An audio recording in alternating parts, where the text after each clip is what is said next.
Астана велокомандасы биыл 10 маусымын өткізеді. Біз Еуропада елеулі жарыстарының барлығында жеңіп, жақсы беделге ие болдық. Бүгін Ақордада елбасы Нұрсұлтан Назарбаевпен кездесу барысында Астана велокомандасының бас менеджері Александр Винокуров осылай деп мәлімдеді. Кездесуде велокоманданың қазіргі маусымдағы міндеттері, елдегі велосипед спорттың даму перспективалары талқыланды. Елбасы Қазақстанда велоспортты дамыту және кеңінен таныту үшін қажетті барлық жағдай жасалып жатқанын айтты. Нұрсұлтан Назарбаев өскелең ұрпақты велосипед спортына баулудың маңыздылығына ерекше тоқталды. Винокуров сондай-ақ велосипедшілердің халықаралық одағының бастамасымен өтетін Тур Алматы жарысына деген қызығушылықтың өсіп келе жатқандығы туралы әңгімеледі. Кездесу барысында Александр Винокуров мемлекет басшысына былтыр Тур де Франс көп күндік велобәйгесінде жеңіске жеткен Астана велокомандасының майкасын тарту етті.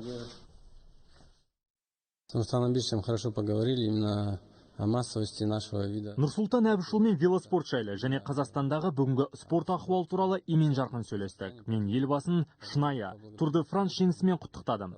Біз Астана күні қарсаңында екінші кезеңді жеңіп, 19 кезең бойынша үздік атандық.